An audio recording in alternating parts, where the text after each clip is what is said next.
Señores, durante mucho tiempo, la columna vertebral de la economía dominicana dependía de café, cacao, tabaco y azúcar.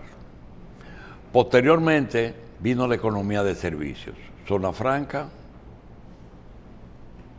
turismo, remesas y agroindustria.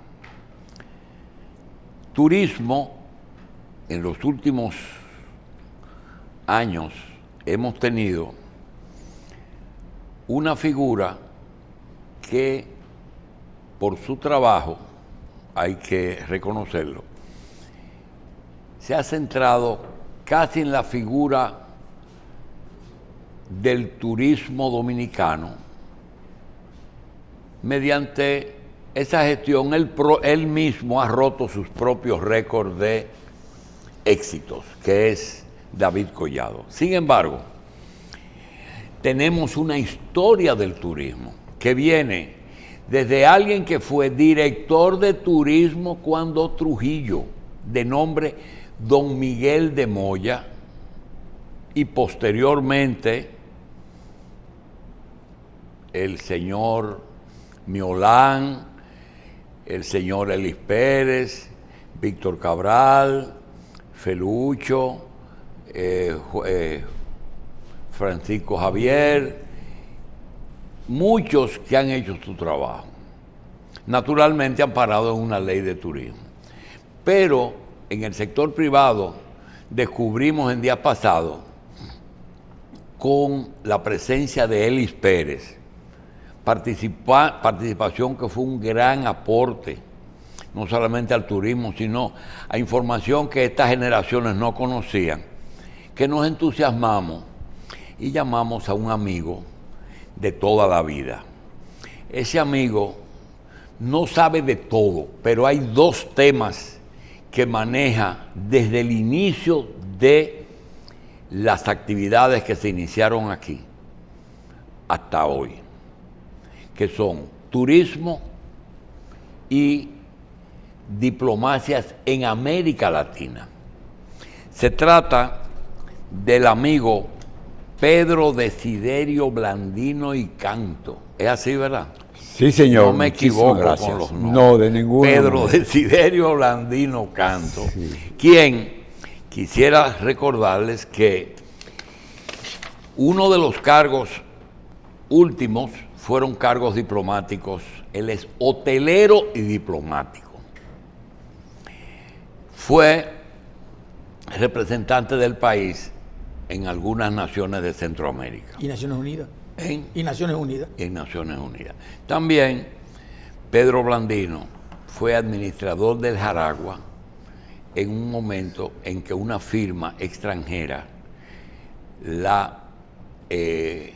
lo administró.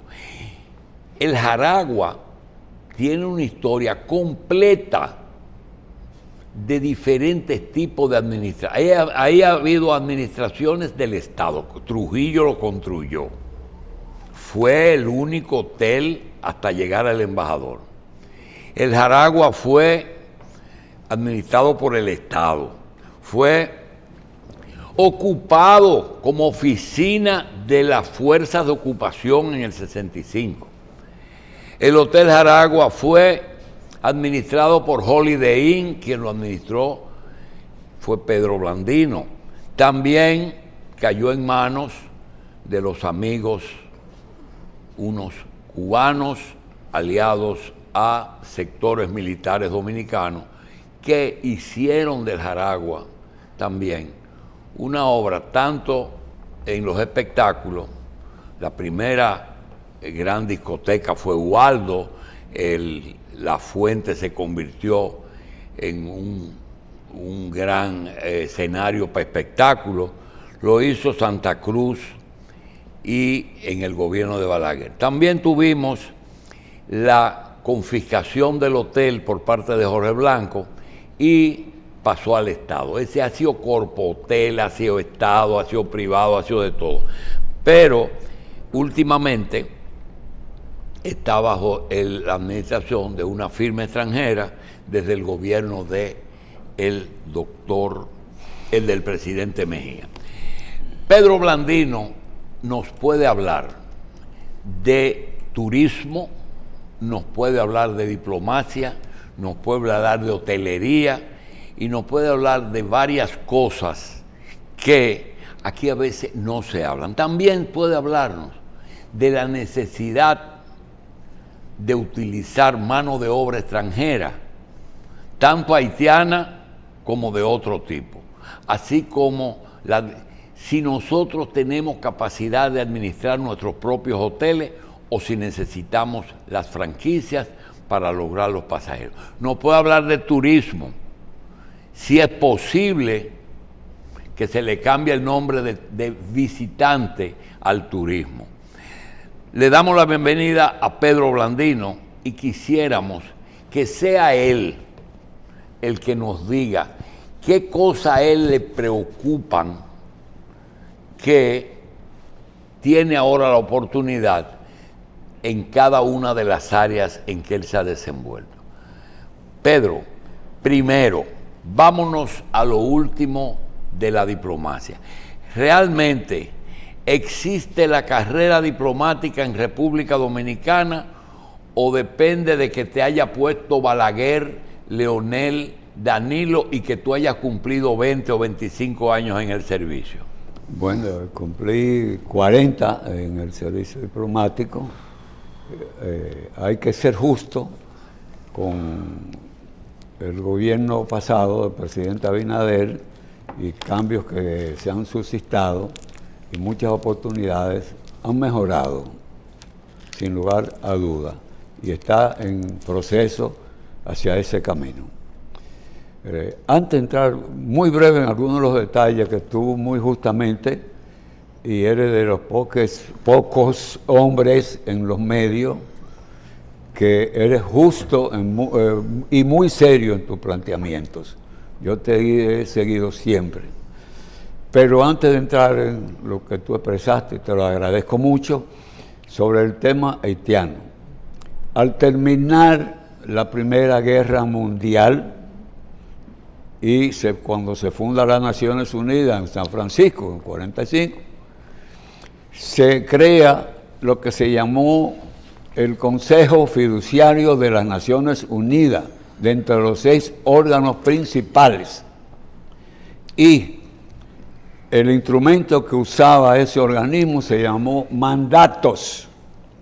¿Qué fueron los mandatos?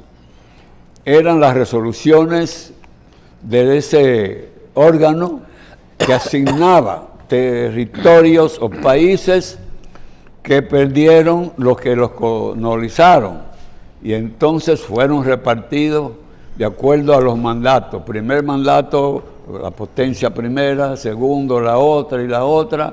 Cuando llegan al Caribe, el Caribe, que este Caribe es el más grande del mundo, de los 61 que existen, y por eso la importancia de la navegación en toda esta zona. Entonces, someten poco a poco, y cuando se llega a un país insular y que hay 2, ahí se toma la decisión de un fideicomisario y manejarlo bajo el sistema de fideicomiso, como un solo país, porque no se podía dividir en 2. Pero después de muchos años, los distintos poderes, han habido muchas distorsiones para sacarlo de la idea principal. Vinieron distintos poderes con distintas ambiciones, pero los dominicanos han tenido la suerte que han tenido 2 o 3 presidentes que han resistido todas las embestidas de esos poderes con el cuentico de la unión. Lo que decían es uno solo, y tenemos que seguir en esa línea. Nosotros somos nosotros, ellos son otros. No estamos en guerras con ellos. Es un problema de migración y de los poderes que se han enfrentado. Y no solamente el presidente Balaguer, que se ha negado a todo, se negó a todo. Y te puedo decir que tuve una experiencia en una entrevista del presidente Hipólito Mejía con un una alta personalidad europea que estuvo aquí y me pidió que me quedara en la reunión el presidente Hipólito y presencié una lucha extraordinaria de parte del presidente pidiendo ayuda para resolver el problema.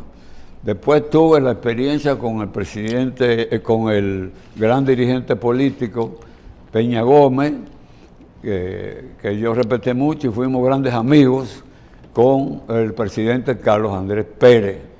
Y cuánta dignidad, demasiado, casi se me salen las lágrimas, porque Peña Gómez casi le rogó de rodillas, porque había una situación de peligro en el país, de combustible y de poblada y todo eso, y Carlos Andrés se negó, y entonces le dice, pero tú me estás pidiendo ayuda para el gobierno del presidente Balaguer. Y Peña Gómez le dice, pero presidente, es mi país, no es Balaguer, Balaguer es mi amigo, yo le pido por mi país, mire a ver lo que usted puede ir. Y de ahí pues llamaron y se fue a la asamblea, eso fue en los años 90 y pico, cuando la crisis. Volviendo a lo de Haití, tuve la oportunidad, estaba como jefe de nuestra misión, con poderes plenipotenciarios, los permanentes lo tienen, que se dio el golpe de Estado, Cedrá, y había muchos temores de una poblada que iba a perseguir a los de Aristide. No se dio en ese sentido, pero hubo muchas manifestaciones de todo eso que se ha expresado que persiguen esos poderes, y cómo el señor presidente Balaguer se opuso y resistió, y siempre enviaban mensajeros porque sabían que la respuesta del presidente Balaguer iba a ser negar todo lo que le pedían. Inclusive salió unas palabras que se publicaron de él, que no firmaba nada de lo que le estaban pidiendo, ni muerto lo iba a firmar. Yo tengo documentos sobre eso. Y hay mucha gente mezquina en este país y no se lo han querido reconocer. Cuando el presidente de los Estados Unidos, unos momentos que convocaron para una reunión especial en Naciones Unidas al grupo latinoamericano para tratar el tema de Aristide y el regreso, y entonces ahí nos enteramos de ciertas condiciones. Una de ellas era anular, dejar de esas fuerzas armadas tan grandes, eliminar los ejércitos para ambos países. Aristide se comprometió tan pronto llegara, y así lo hizo. Tan pronto llegó al poder, fue restituido. El presidente Clinton creó una comisión con el expresidente Jimmy Carter, con el general Colin Powell y con, en ese momento, el senador más poderoso, una comisión a negociar con el general Cedras, porque en la reunión los latinoamericanos todos rechazaron la invasión directa que se estaba preparando, porque estaba en contra del artículo 7 de la Constitución de la Carta de Naciones Unidas. Y ustedes saben que los dos primeros párrafos de la Carta de Naciones Unidas dice propósitos y principios. Ahí están los principios que sustentan los propósitos. Eso hay que entenderlo para saber conocer los mecanismos de Naciones Unidas y lograr éxito en las propuestas que uno puede hacer, si son tienen carácter humanitario. Nada de guerras. El secretario Boutros Ghali, que fuimos grandes amigos, sufrió la consecuencia porque creó la diplomacia preventiva como un instrumento para detener las ambiciones del gobierno en ese momento de los Estados Unidos, guerrerista, y entonces no pudo repetir. Volviendo a lo de nuestro país, el presidente Balaguer tenía una persona amiga del Banco Central que fue a ayudar en los asuntos económicos a la Cancillería, y entonces yo descubrí por un amigo que me orientó que hay el capítulo 50 de las Naciones Unidas establece que cuando un país sufre consecuencias de un embargo directo del Consejo de Seguridad, tiene el derecho a pedir compensaciones, no en líquido, en dinero líquido, pero sí con préstamos esos que no se pagan, como dice, no reembolsables. Y entonces ese economista ayudó al ingeniero Carlos Morales, lo presentamos a secretario general, porque él se comprometió con don Carlos y llevarlo al Consejo de Seguridad. Solicitamos 50 millones de dólares hasta ese momento como la compensación, y hay precedentes, pero después que yo salí no sé en qué quedó ese dinero ni qué ha pasado. Ojalá alguien, yo le mandé un recado una vez a uno de los presidentes que eso estaba ahí, que buscara a alguien de su gobierno y hicieran las gestiones. Y entonces después me tocó una misión bastante difícil, todo porque mi papá fue amigo del presidente Balaguer, antes de no por política, me tocó Nicaragua. Pero quiero corregir un error, aprovechar el prestigio tuyo y de este programa y de muchos de los que vienen aquí. La primera incursión, y yo lo he dicho ya 2 o 3 veces, que salió en contra de Trujillo, salió de Valladolid, el grupo que se llamaba Grupo de Macorís, de San Pedro de Macorís, cuando Trujillo estaba en los años 30 y pico, 40 y pico, no me acuerdo la fecha, luchando contra los gavilleros en Atomayor. Y ese grupo salió de ahí para ir a ayudarlos. Lo encabezaba don Virgilio Vilomar, estaba Joaquín Coco, estaba Ramón Castillo, el papá de Mon el Loco, estaba mi papá, porque era amigo de Ángel Morales, que era el que ellos apoyaban, y Sergio Bencosme, el primero, el luchador, que creo que hasta murió asesinado fuera. Y después integraban ese grupo, mucha gente no lo sabía. Cáfaro, el papá de Nini Cáfaro, era compadre de mi papá. Jaime Guerrero,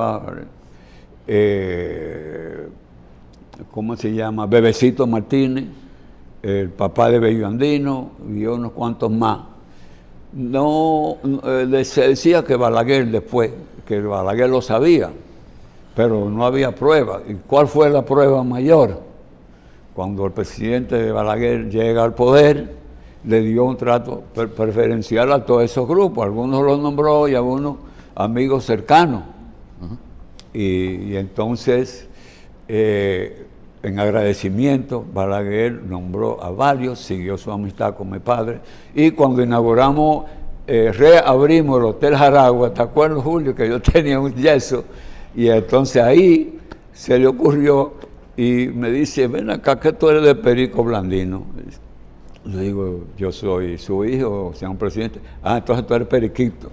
Y de ahí comenzó una relación muy agradable, me respetó muchísimo, y situaciones de confianza para él, como fue el asunto de Nicaragua, que viví los 5 años más fuertes de todas las ofensivas, pero logramos una gran amistad con el cardenal Obando y Brando, y se logró hacer presidenta, llevarla a doña Violeta, negociaciones y todo, pero logramos una cosa importantísima para nuestro país, que fue, en primer lugar, asesores militares, que lo pidió el cardenal y Baena Suárez, y yo vine, consulté al presidente Balaguer, dijo que sí, pero nada de combate, negociaciones, asesoría, nada más.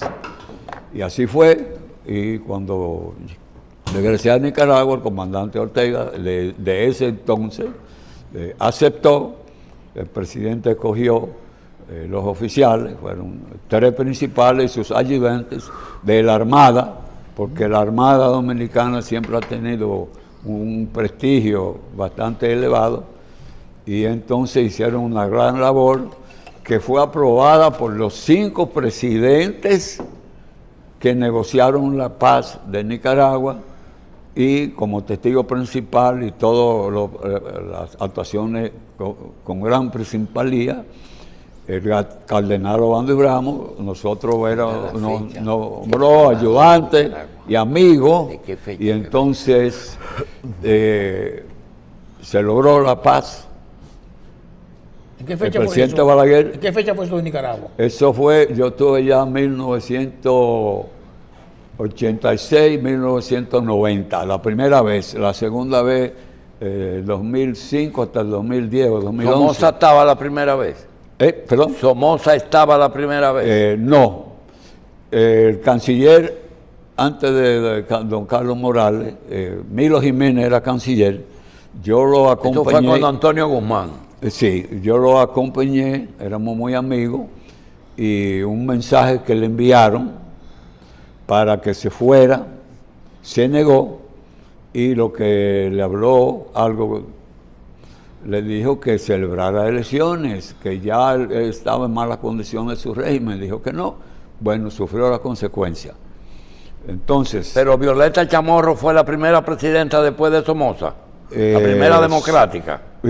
Bueno, hubo una comedia ahí, los países europeos le exigieron a los sandinistas un presidente formal, se presentó Daniel Ortega, y entonces ganó, pero interino prácticamente, y nombran a doña Violeta interina, pero por un discurso de Ortega, proclamándose socialista, pero su economía era de mercado, eso fue sus palabras. Doña Violeta renunció y se dedicó a labores humanitarias y logró, y dentro de todo el trabajo que hicimos con el cardenal y todo su equipo de obispos, y a veces con el secretario general Baena Suárez, representando la OEA, y también ¿Cuántos gobiernos usted a las tuvo? Naciones Unidas. ¿Ante cuántos gobiernos usted fue embajador? ¿Quién? Usted. Bueno, yo... El de sí. Violeta y quién más. Bueno, de todos. Pero dígame los nombres. De todos, menos con el actual, porque ya yo estoy por la edad y todo en retiro. ¿Y quiénes fueron Mi todos? primer cargo, tú lo conociste, sí. García Godoy. García Godoy. Allá, ¿cuáles gobiernos? Allá fueron los sandinistas, porque una vez que se resolvió la paz, salí y volví en otro gobierno, en el 2005-2011 también.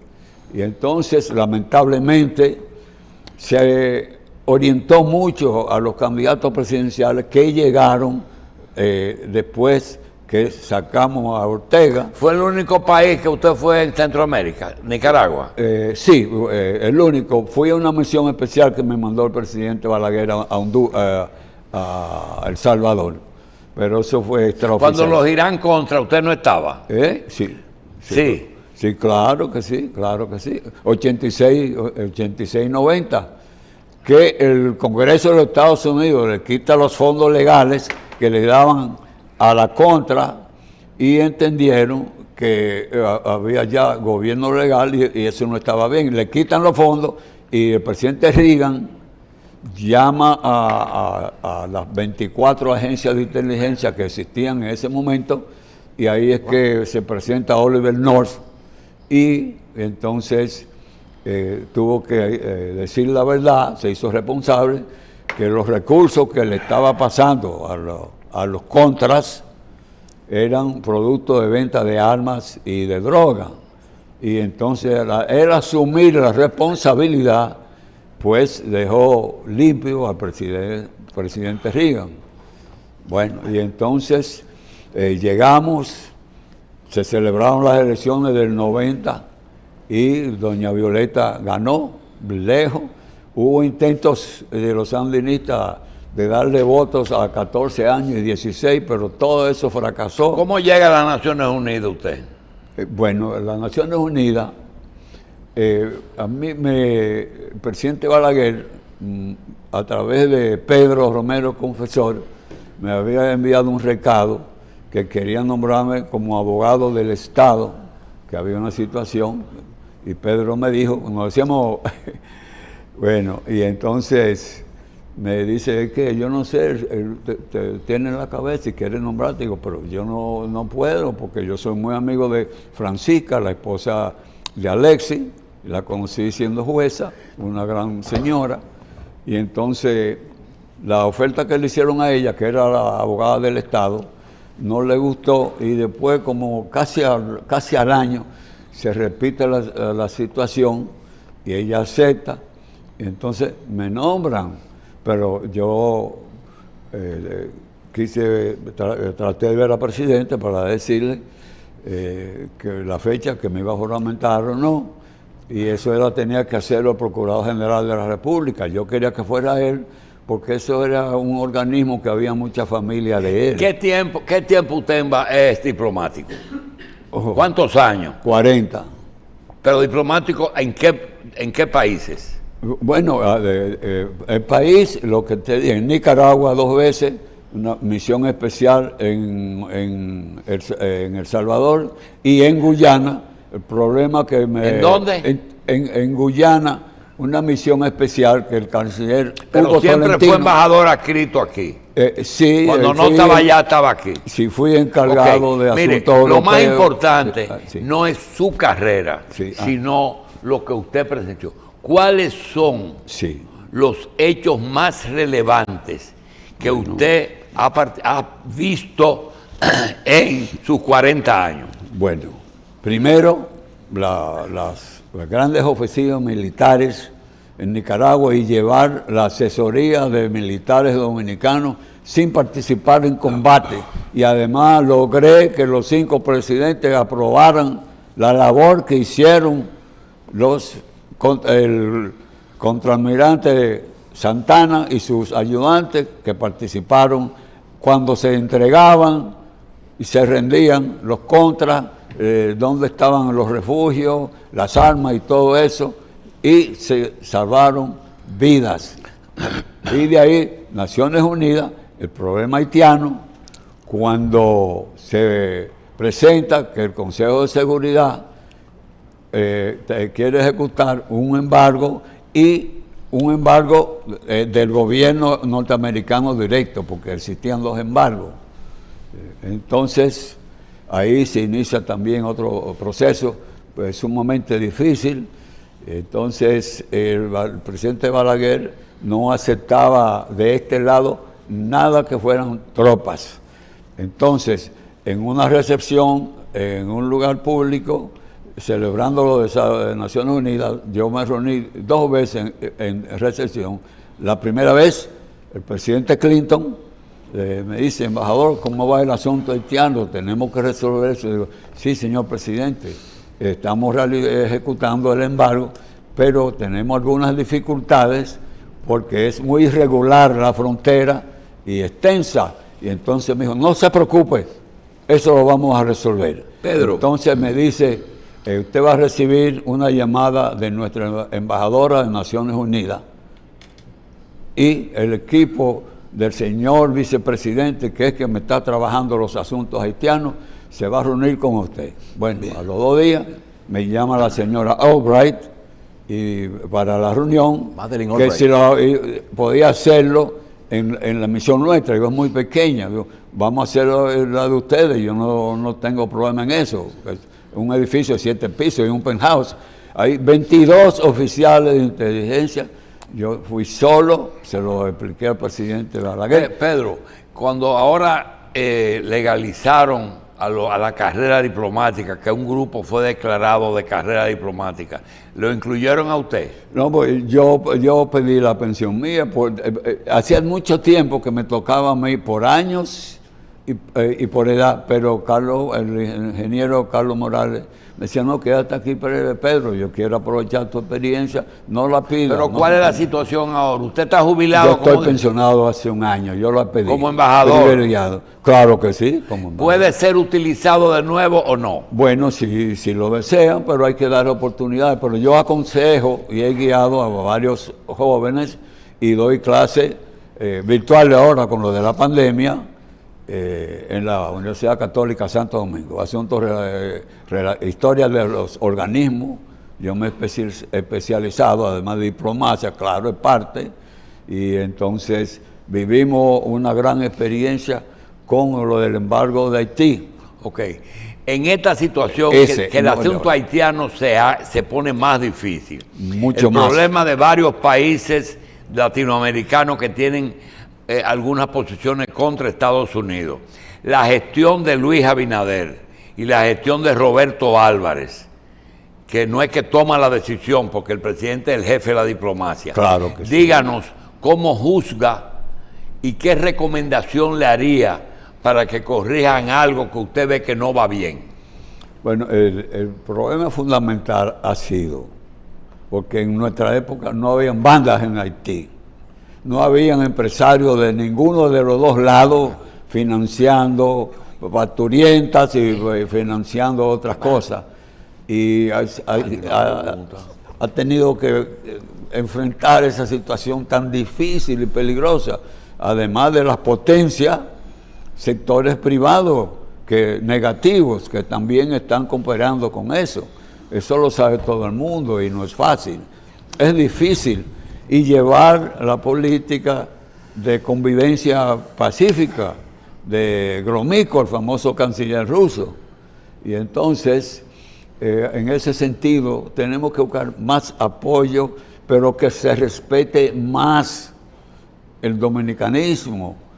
Hay derechos, sí, pero y los derechos de los dominicanos tenemos que hacerlo, que respetar. Embajador, usted con su experiencia que ha tenido en conflictos, ¿Perdón? usted con su experiencia que ha tenido en conflictos en algunos de estos países, ¿cómo usted evalúa ahora el problema que tenemos con Venezuela? Bueno, ahí hay que esperar la orientación de los poderes de las grandes naciones que están ahí. Fíjate, porque aquí no publican todo. La flota rusa que pasó por Cuba era nuclear de combustible submarino, no era de armamento. Esa flota se fue hacia Venezuela, tuvo 8 días, pero en esos mismos momentos el Comando Sur estaba haciendo ejercicios en América del Sur y llegaron y estuvieron en Venezuela, casi juntos. Tú sabes que una zona como esta no entra nadie si no tiene el permiso de los Estados Unidos, igual que si alguna zona que pertenece a los aliados de Rusia, porque muchas personas no entienden lo que está pasando. Ahí vi uno diciendo que, bueno, los de Ucrania atacaron Moscú. Eso no es verdad. No, atacaron la región de Kerch. No, yo quiero Venezuela. Sí, Venezuela. Bueno, hay que evitar derramamiento de sangre. Si se ponen de acuerdo y con observadores de peso y que participen las dos potencias en forma bien clara, elecciones nuevas o perdió Maduro. Pero hay muchos intereses en estos momentos, porque tú sabes que las grandes potencias, los intereses es lo que les interesa, lo que se llaman intereses vitales, no solamente eso, hay otras riquezas, las tierras raras, sucias y muchísimos metales, sí, que hay nuevas materias primas y las hay muchas en muchos países en América Latina también. Y entonces todos están posicionándose. Y en eso está Venezuela, en ese posicionamiento. Porque en la medida que crece el comercio, que se aumenta el comercio, la riqueza, la producción, todo lo económico, que es lo que se persigue para mejorar la calidad de vida de un país. Y tienen que buscar posiciones aquí. Entonces, ¿qué es tan importante para Putin? Que muchos se han olvidado. Él se apoderó de Crimea, porque ese era uno de los mejores puertos de Ucrania y donde estaba la base militar de Rusia. Y Crimea y Turquía son dos porciones de tierra por donde pasa las aguas del Mar Negro al lago de Azov, que bordea a Rusia y a Ucrania. Entonces, estamos hablando que Putin se apodera de la base, porque ya el presidente antes de esto no era amigo de Putin, de Ucrania. Entonces decidió, porque el único flanco de guerra débil que tenía Putin era esa zona. Cuando comienza el asunto de que ese individuo quería entrar a la OTAN, no podía permitir la OTAN en Ucrania, porque los puertos principales de Ucrania que dan al lago Azov, donde se exporta y se importaba muchas cosas, bienes, alimentos y de todo, a Rusia. Y entonces cualquier nave podía entrar por el estrecho de Kerch, en las aguas del Mar Negro y del lago, como quiera llamarlo, y él estaba construyendo y construyó el oleoducto Stream 1 y estaba ya vendiendo petróleo, gas natural a Europa, a Alemania, que tenía un compromiso de reducir los gases invernaderos un 18% por año, en 5 años. Entonces, comenzó a construir el segundo. Cuando se inicia la guerra de Ucrania, yo vuelvo otra vez, cuando se inicia la guerra de Ucrania, entonces la flota, la que le llaman la flota de Mar Negra rusa, se vio diezmada. El único portaavión que tenía lo están deshuesando, y entonces la famosa fragata más potente del mundo, los ucranianos supuestamente se la hundieron. Ellos dijeron que fue un fuego, con los armamentos que le daban los americanos. Entonces, Putin, que sabe que necesita que no entre la OTAN en esa zona, y los puertos de Ucrania que dan al lago que bordea a Rusia, se apoderó y las convirtió en provincias. ¿Por qué? Porque las necesita. Las necesita. Eso fue. De ahí salían todos los alimentos y las producciones que Ucrania enviaba a Rusia y completaba a Rusia como la más grande del mundo en granos y todas esas cosas. Y él aparentemente buscando proteger ese flanco, porque el Ártico y el Antártico está bien protegido, igual que los norteamericanos. Los americanos tienen el flanco norte, Alaska, Canadá, todo eso, y del oeste está Hawái, que es un estado, el archipiélago, ¿verdad?, de Hawái. Entonces, ¿cuál es el más importante que tiene que estar seguro? El Caribe. El Caribe. Y lo más importante del Caribe es el trío: Cuba, Jamaica, República Dominicana. Y además, mira, China tiene la política exterior de los 9. Muchos no entienden eso. Los 9 son los conflictos que tiene China en el mar meridional de China, que está por recuperarlo. ¿Por qué? Todos andan buscando los archipiélagos. China quiere todas las islas, las 10.000 islas de las Filipinas. ¿Por qué? Porque los archipiélagos son los que conforman las rutas marítimas, militar, nuclear, de alimentos, de búsqueda, de todo eso. Yo tengo todos esos documentos y tengo los mapas. Me hubiese gustado. Y es posible que como un jubilado del servicio diplomático sea consultado. Sí, claro, el que quiera, sí. Nunca se hace, ¿verdad?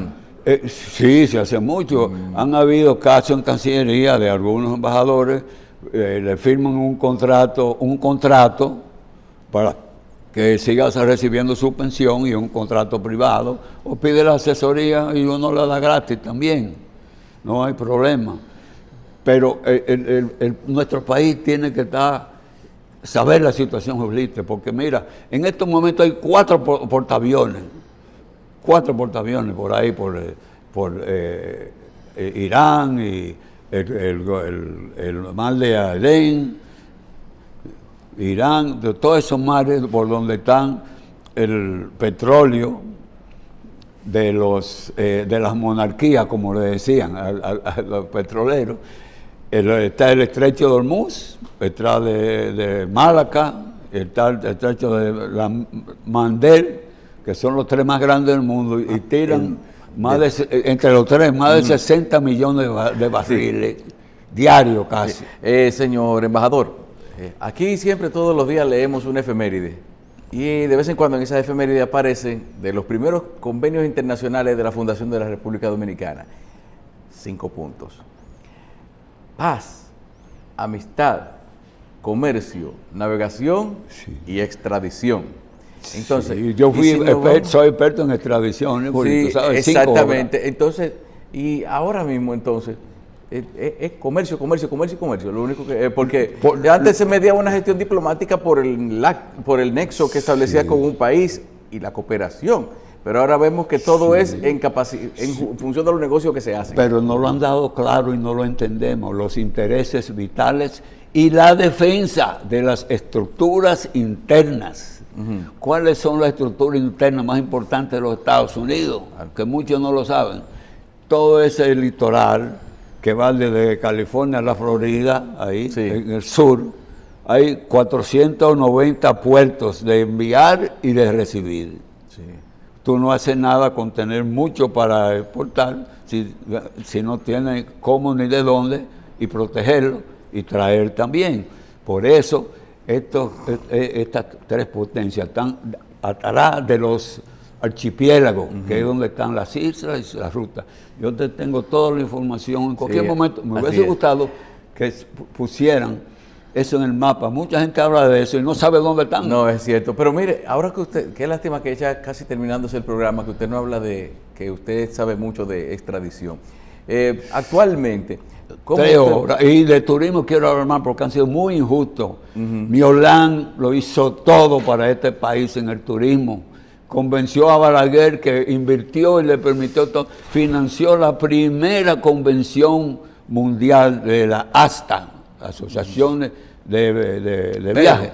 Sí. Aquí fue Miolán. Sí, y Pedro, la primera promoción. Si te consultaran con respecto a Haití, a pesar de que dijiste que las condiciones de antes no son de Haití ni de nosotros, son las mismas. Sí, pero la cerramos la frontera. Sí, muy bien, pero si te piden 2 consultas, háblame de Haití, ¿qué recomendación le harías al gobierno dominicano y qué le harías al gobierno de recomendación con Venezuela?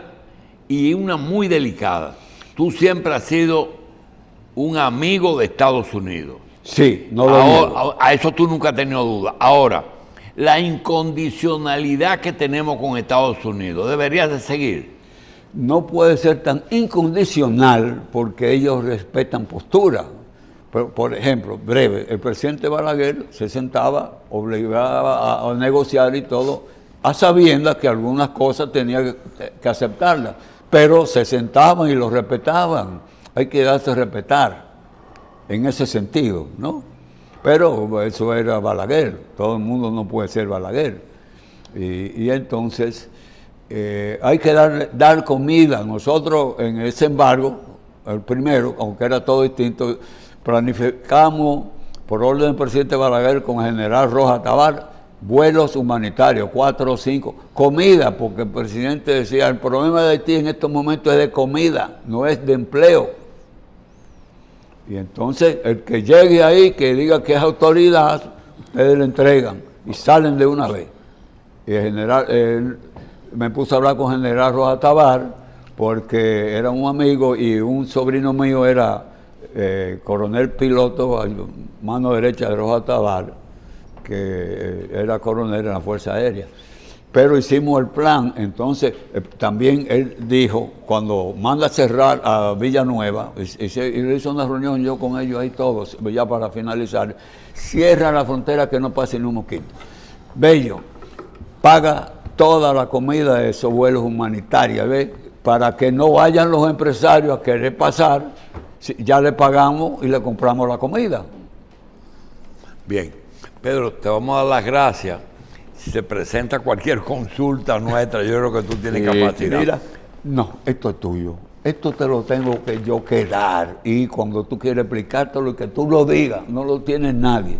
Bien. Este fue el acuerdo que mandó las 24 agencias de inteligencia Clinton cuando le dice a la señora esta, hicimos la reunión, yo solo, había varios contraalmirantes y todo, el memorando y se hizo un perfil de Balaguer y a todo lo que le propusieron y se negó. Bien.